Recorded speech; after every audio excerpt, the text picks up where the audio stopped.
Να σας πω δύο λόγια για το σταθμό μας. Ο σταθμός λειτουργεί φέτος για 5η χρονιά.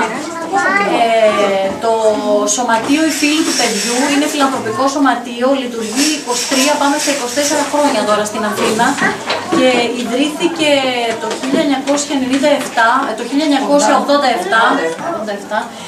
με σκοπό να προσφέρει βοήθεια στο παιδί που ζει σε διαταραγμένο περιβάλλον. Δεν κάνουμε κάποια ιδιαίτερη επιλογή στα παιδιά που δεχόμαστε, παρά μόνο τα παιδιά αυτά μας έρχονται από διάφορες υπηρεσίες δημόσιες, τα νοσοκομεία παιδών, τα μευτήρια Αλεξάνδρα, κρατικές υπηρεσίες της πρόνοιας, τις υπηρεσίες των Δήμων, όπου μας ενημερώνουν ότι η συγκεκριμένη οικογένεια που έχει παιδί πάσχει είτε από οικονομικής, είτε από ηλικής, είτε από ψυχολογικής, είτε από οποιοδήποτε άλλο πρόβλημα. Λοιπόν, συνεργαζόμαστε με τα νοσοκομεία παιδών, όπου βοηθάμε τα παιδιά αυτά που είναι μέσα ανασφάλιστα και χρειάζονται να γίνουν κάποιες εξετάσεις. Καλύπτουμε αυτές τις εξετάσεις. Καλύπτουμε υλικά για σαχαρώδη διαβήτη, για μεσογειακή ανεμία. Καλύπτουμε ένα σπινθυρογράφημα, μια μαγνητική που πρέπει επιγόντως να γίνει στο παιδόν και πραγματικά η οικογένεια δεν μπορεί να το καλύψει. Η κοινωνική υπηρεσία του παιδών μας ενημερώνει άμεσα και εμείς αμέσως καλύπτουμε οικονομικά αυτό το παιδί. Το παιδί αυτό το βλέπουμε μέσα στην οικογένειά του, συνήθως από το μευτήριο. Οι παραπομπές γίνονται από το Αλεξάνδρα και από το Έλενα, όταν μπει μέσα μητέρα να γεννήσει, η οποία έχει σοβαρό οικονομικό πρόβλημα. Και επιπλέον έχει και άλλα προβλήματα που παρουσιάζονται μέσα στο σπίτι. Οπότε, μέσα σε όλες αυτές τις δραστηριότητες, φροντίζουμε πάρα πολύ τα παιδιά του δημοτικού, του γυμνασίου, του λυκείου, με βοήθεια στα θέματα των σχολείων. Έχουμε επαφή με τα σχολεία τους, μιλάμε με τους δασκάλους. Μας ενημερώνουν οι δάσκαλοι για τη συμπεριφορά των παιδιών. Καλύπτουμε λογοθεραπείες, ειδικές αγωγές, παιδοψυχολόγο, παιδοψυχίατρο να χρειαστεί. Είναι πολύ πλευρή, να καταλάβετε, ως προς το παιδί που πάσχει. Δεν έχουμε περιοριστεί στο άτομο με ειδικές ανάγκες, σε οικογένειες αλκοολικών, σε οικογένειες ναρκωμανών, σε οικογένειες. Αυτά τα άτομα απαρτίζουν τις οικογένειες που βοηθάμε. Μία από τις δραστηριότητες του σωματείου είναι αυτός ο παιδικός σταθμός. Έρχεται και αυτός να συμπληρώσει την ολοκληρωτική δουλειά που γίνεται για αυτές τις οικογένειες. Θέλαμε να έχουμε μια πιο άμεση επαφή με αυτά τα παιδιά. Τα βλέπουμε στο σπίτι. Εγώ είμαι κοινωνική λειτουργός, είμαι από σχεδόν ένα χρόνο από τότε που ιδρύθηκε το σωματείο. Υπάρχει η κοινωνική υπηρεσία του σωματείου αυτή τη στιγμή, η οποία παρακολουθεί αυτά τα περιστατικά στο σπίτι με κοινωνική λειτουργό. Κατά καιρούς είχαμε επισκέπτρια υγείας που παρακολουθούμε τα θέματα των εμβολίων, τα θέματα υγιεινής στο σπίτι τους. Συνεργαζόμαστε με ψυχολόγο για τις ανήπαντρες μητέρες, οι οποίες θέλουν ειδική βοήθεια. Και ο παιδικός σταθμός έρχεται να πάρει κάποια από αυτά τα παιδιά, να τα κρατήσει εδώ πέρα σε ένα ωράριο από τις 7 έως τις 4, με σκοπό να μπορέσουμε να βοηθήσουμε άμεσα τα παιδιά αυτά. Τα φροντίζουμε εκτός από το εκπαιδευτικό πρόγραμμα, το οποίο επιβάλλεται από το Υπουργείο. Ο σταθμός λειτουργεί με όλες τις προδιαγραφές της νομοθεσίας. Έχουμε επίσημη έγκριση λειτουργίας από τη Γραμματεία, από την πυροσβεστική υπηρεσία, από οποιαδήποτε υπηρεσία είναι αυτή η οποία έχει τον έλεγχο των παιδικών σταθμών. Δεν διαφέρουμε κάτι από έναν οποιοδήποτε παιδικό σταθμό.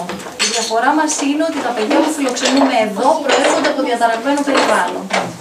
Τα παιδιά αυτά φροντίζονται καθημερινά, μεταφέρονται με σχολικό λεωφορείο και επιστρέφουν στο σπίτι τους με σχολικό λεωφορείο.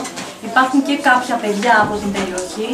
Γίνεται οπωσδήποτε έλεγχος στις οικογένειες των παιδιών που έρχονται για να κρίνουμε ότι πραγματικά αντιμετωπίζουν αρχικά οικονομικό πρόβλημα και στη συνέχεια όλα αυτά τα άλλα που σας ενημέρωσα. Τα παιδιά έρχονται εδώ από τις 7 έως τις 4, παίρνουν πρωινό, μεσημεριανό, απογευματινό. Κοιμούνται όλα το μεσημέρι, υπάρχουν δωμάτια ύπνου όπως είδατε. Προσπαθήσαμε αυτός ο παιδικός σταθμός να είναι μια μικρογραφία της οικογένειας. Μια οικογένεια η οποία πραγματικά δεν μπορεί να τους καλύψει απλές καθημερινές ανάγκες που για μας όλους είναι αυτονόητες, για αυτά τα παιδιά δεν είναι όμως. Δείτε ότι παρατηρήσατε ότι υπάρχουν κρεβάτια και κοιμούνται όλα τα παιδιά, γιατί πρέπει να μάθουμε την ώρα κοινής ησυχίας, πρέπει να μάθουμε να σεβόμαστε το διπλανό μας. Και επιπλέον έχει το κάθε παιδί το κρεβάτι του. Στα σπίτια που ζουν δεν έχουν τα κρεβάτια τους τα παιδιά. Κοιμούνται όλοι μαζί, δεν κοιμούνται σε κρεβάτι, δεν έχουν τα σεντόνια του, το πάπλωμά του. Την αλλαγή αυτών που γίνονται σε εποχές όπως τώρα βγάλαμε το πάπλωμα και βγάλαμε την πικέ κουβέρτα και αυτό το βιώνουν και το βλέπουν. Βλέπουν ότι πλέον ζεσταίνομαι και πρέπει. Αυτά δεν ισχύουν στα σπίτια τους. Το σημαντικό για μας είναι ότι μεταφέρουν αυτά τα ερεθίσματα πίσω.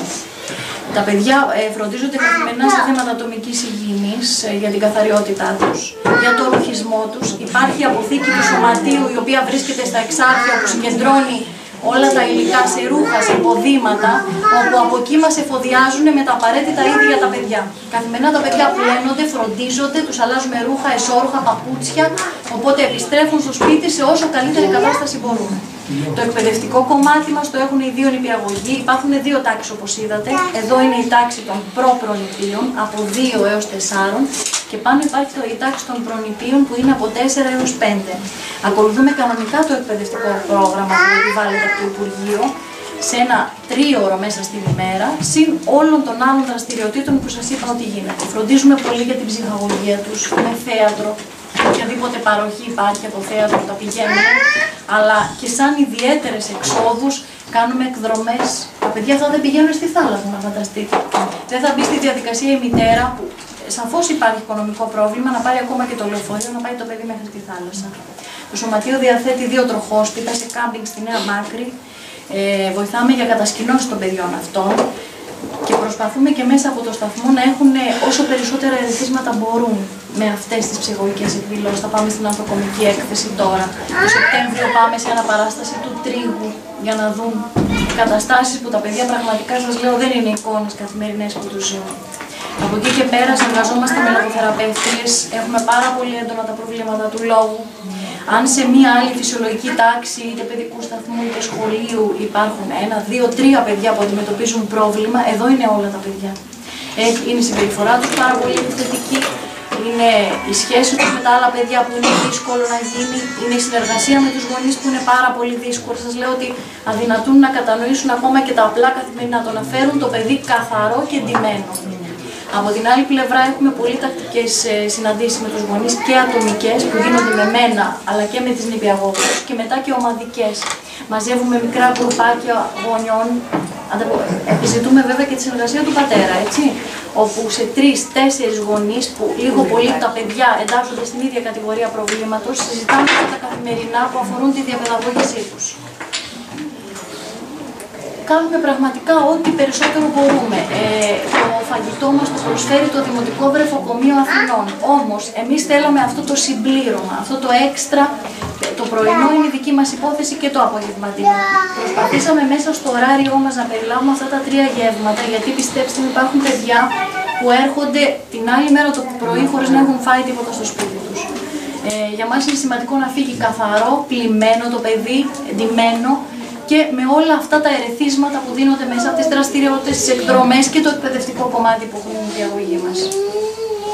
Έχουμε μια πολύ καλή ομάδα προσωπικού, έτσι υπάρχουν 2 νηπιαγωγοί, υπάρχει τραπεζοκόμος, καθαρίστρια, συνοδός και γραμματέας, οδηγός σχολικού λεωφορείου, όπου πραγματικά μπορεί να είναι άτομα τα οποία κάνουν μια συγκεκριμένη εργασία, όμως το να μπορέσεις να δουλέψεις καθημερινά με παιδιά τα οποία στην πλειοψηφία τους έχουν πολύ επιθετική συμπεριφορά, έχουν πολύ αντιδραστική συμπεριφορά και έχουμε εξάρσεις που μπορεί εσείς κατά καιρούς να τη δείτε στα παιδιά σας ίσως 1 φορά ή 2, εμείς τη βλέπουμε καθημερινά.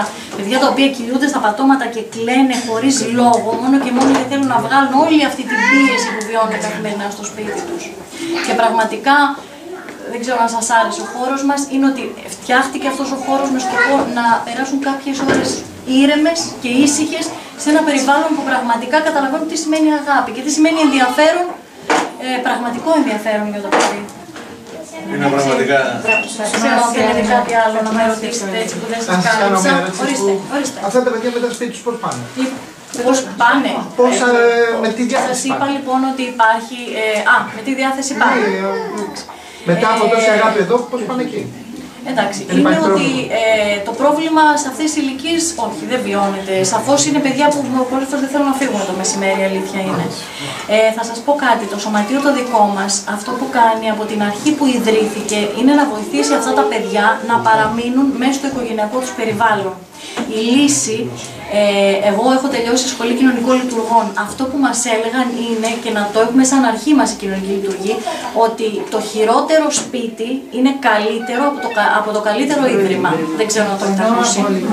Λοιπόν, το να βοηθήσουμε αυτά τα παιδιά όπως μπορούμε, αυτούς τους γονείς όπως μπορούμε, να καλυτερεύσουν ή να τους δώσουμε.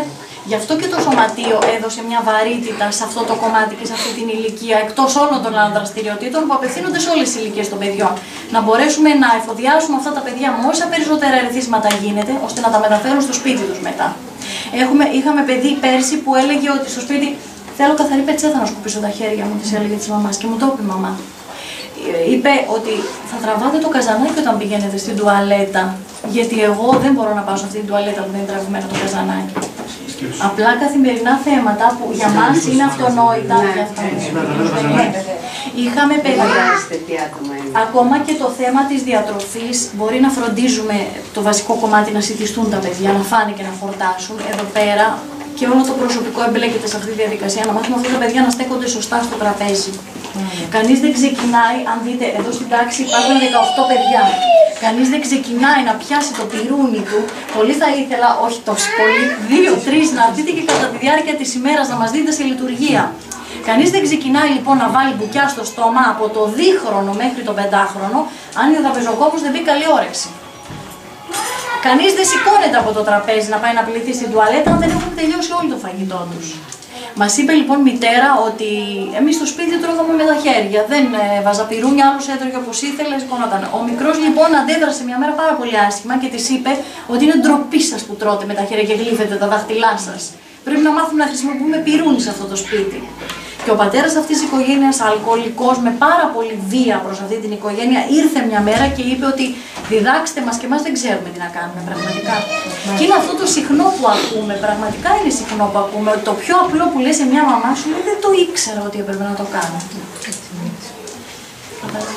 Να πες ότι τις ανήπαντες τις προσπαθούμε και με ψυχολόγο. Ναι, το είπα.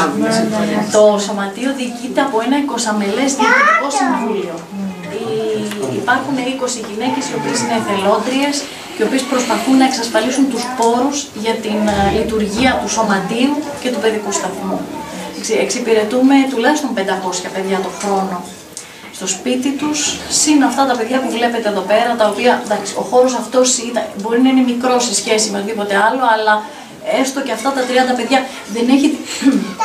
Συγγνώμη, ο παιδικός σταθμός μας δεν έχει τη λογική. Θα μπορούσαμε να βάλουμε 100 παιδιά εδώ μέσα. Να τα φέρνουμε, να περνούν την ώρα τους παίζοντας, τρώγοντας και να φεύγουν. Δεν έχει αυτή τη λογική. Το κάθε παιδί που μπαίνει και βγαίνει από εδώ πρέπει να δουλευτεί εξατομικευμένα. Πρέπει να ξέρουμε ποιο είναι το πρόβλημά του. Συνεργαζόμαστε με αναπτυξιολόγους, είναι αυτό το κομμάτι, δεν σας το είπα. Συνεργαζόμαστε με το νοσοκομείο παιδών και φέτος και με την παιδιατρική κλινική του μητέρα, οι οποίοι 2 φορές το χρόνο βλέπουν παιδίατροι τα παιδιά και τα εξετάζουν. Από εκεί και πέρα φροντίζουμε για τα θέματα των εμβολίων τους. Φροντίζουμε ακολογικά προβλήματα, δερματολογικά προβλήματα. Έχουμε πολύ έντονα δερματολογικά λόγω των συνθήκων που ζουν. Πάρα πολύ. Ό,τι περισσότερο μπορεί το Σωματείο να κάνει, έστω και για ένα παιδί να μπορέσει να σωθεί από όλη αυτή την κατάσταση, για μας είναι σημαντικό.